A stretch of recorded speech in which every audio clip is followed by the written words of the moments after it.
This time on Dreddit. Am I the a-hole for reporting fraud? I'm an audiologist and I do work for the Veteran Affairs. I, personally, feel that hearing loss claims are ones that fraudsters erroneously select the most, thinking they can just ignore the beeps and get some quick cash. This guy comes in with a claim for hearing loss. Now, to be clear, you don't need to be deaf to get money from the VA. You can have normal hearing that shows a decline over time and still get a rating. The guy is doing fine. Hearing is looking normal. Then we get to a point and he basically gets everything wrong. So I call bullshit and tell him that his hearing is normal. I know what he's doing and he needs to cut it out so we can finish the test. He apologizes. He does look a little nervous, but he says that the small space he's in for the test is triggering a panic attack and that's why he jacked that part of the test. Guy was a submariner, so I'm not buying his claustrophobia excuse. I note in his record that I think he was being non-compliant with the test and potentially trying to manipulate the results. That's usually all it takes. This guy, however, within a few days of the test withdrew his claim. I suspect he withdrew his claim because I called him out rather than just making a note, and he didn't want my accusation to turn into a fraud investigation. This kind of pissed me off. I'm tired of people trying to cheat the system.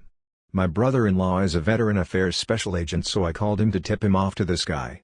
He tells me that it isn't going to go anywhere because 1, the guy withdrew his claim, and 2, proving he tanked his test, or tried to, would be somewhat difficult, as his lawyer would almost certain argue he actually did have a panic attack since the rest of the test was perfectly normal participation.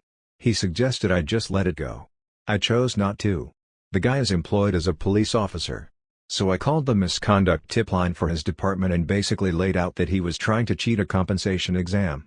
An investigator contacted me and thanked me for my tip and said they may need to subpoena some records if they find enough to warrant more investigation. My brother-in-law is telling me that I fucked up big and I shouldn't have done basically any of the things I've done aside from making the note in my report.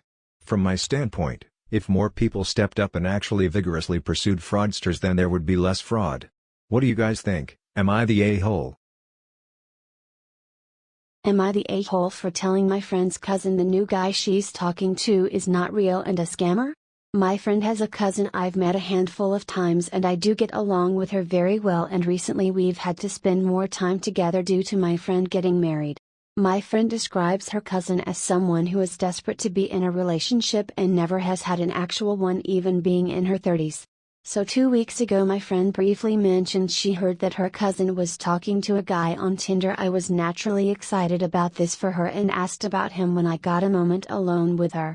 Unfortunately, everything she told me made it seem like a complete scam. I am someone who watches different scam baiters on YouTube. I know a lot of the common themes. This guy she told me about was in the army who just happened to get deployed urgently to Syria right after talking to her. So I started to tell her about how there is multiple scammers that use that same backstory and tried to show her how to send him a link, and if he clicked on it she could see his actual location. Someone also overheard us talking and he happened to be in the military, and he pointed out a few holes in his story too. Then the following week I seen her again and had asked how it was going, and she told me that she was very angry with me and had many confrontations in her head about how I was wrong. However, then she tells me that her friend pointed out that his name he told her and what's on his uniform in the picture don't match. Also, he just so happened to lose his wallet this week, and she said, I'm worried because of what you said, but what if he did lose it? I tried to teach her one more thing, how to reverse image search, but she also didn't care for that, so I just dropped it and wished her well. I'm like 100% sure this guy's a scammer, and it would suck if her money gets taken, but that's replaceable. But if she realizes the guy that she's been spending so much time on is just after money, it will crush her. Am I an asshole for telling her this? Am I the asshole for reporting my mom for identity fraud? I and my GF put in an application to rent a condo and found out my mom borrowed $43,000 with my social insurance. I talked with a lawyer and he tells me I can either report my mom for identity fraud or pay it off, or declare bankruptcy. I confronted my mom and she begs me not to do it and just pay off the debt. I don't have anywhere near that money and decide to do what the lawyer recommended. The lawyer told me filling out the police report is not the same as pressing charges, but I'm still scared what might happen to her. We used to be very poor and she used my social insurance to pay the bills and provide for me and my brother. This feels like I'm betraying her and my brother refuse to speak to me. My relatives all stopped talking to me. Am I the asshole here? Edit. People are asking me if my mom or family could pay it. I don't think so. My mom is on social assistance and my family isn't much better off. My grandma has a house but I'm not asking her to sell it. Also, my lawyer said a police report is just to get the ball rolling on clearing up the debts and recovering my credit. It doesn't include her name, but I'm sure if they tried they would figure out it's her. My mom might face charges but it's unlikely she would get jail time. Edit. People are asking why she didn't put the loans under her name. She's got terrible credit and has declared bankruptcy before. I don't know if my brother has checked his credit. He blocked me on WhatsApp, FB and his phone. Edit. To clarify, she probably didn't borrow $43,000. It's probably $10,000 to $20,000 that grew with interest, fees, etc. Am I the a-hole for pressing charges on my daughter for fraud? Me and my wife recently found out that her daughter, my stepdaughter, though I consider her close enough to my own after having raised her for 18 years, has taken out about $60,000 in loan debt under our name, without our permission. For some basic context, she took out a Parent Plus loan for school, under our name and social security number, without asking us. In her first semester of her freshman year, she did come to us, asking if we would fill out the paperwork for her, since her school's loans were only for about $5,000 for the whole year. We explained that we didn't have the financial means to take out a loan for the amount she was requesting, about $14,000 a year, but offered to help her find scholarships or work study, and other ways to potentially help her cover her costs.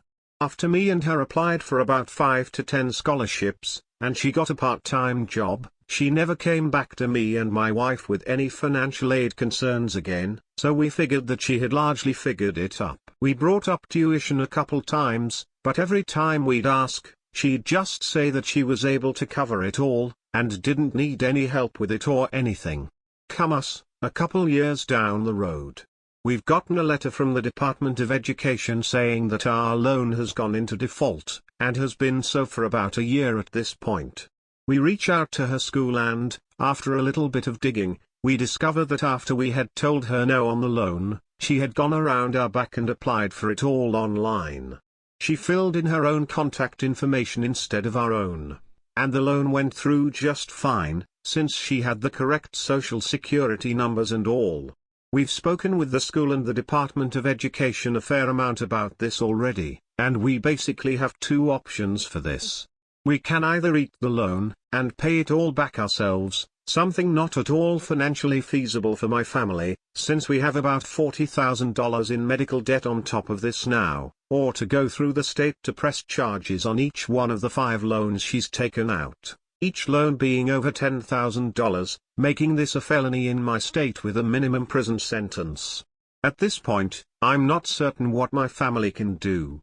We don't have the money to be able to pay this loan back, but me and my wife are emotionally wrecked at even the thought of pressing charges against our own daughter.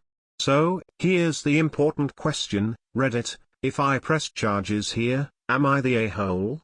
Edit: since there's a little bit of confusion, a bit of clarification. A plus loan is a loan that we would take out in our own name, to give her extra funds for education. Because we would ordinarily be the ones taking it out, she's not involved with the repayment process at all. She's not even technically eligible to make payments towards it, since it's under our own name. Edit 2, I promised myself I would never do anything stupid like this if I ever had a post blow up, but now I truly understand what RIP inbox means. I really truly would like to thank everyone here for their support. I know Reddit is one of the few places I can make a post and expect to get a reply. In reality, even though I've gotten a huge outpouring of support saying I would not be the a-hole, is that a thing? I don't know. If me and my wife go through with this, I'm still 100% split about how I actually want to go.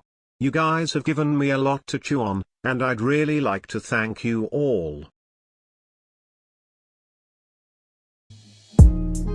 You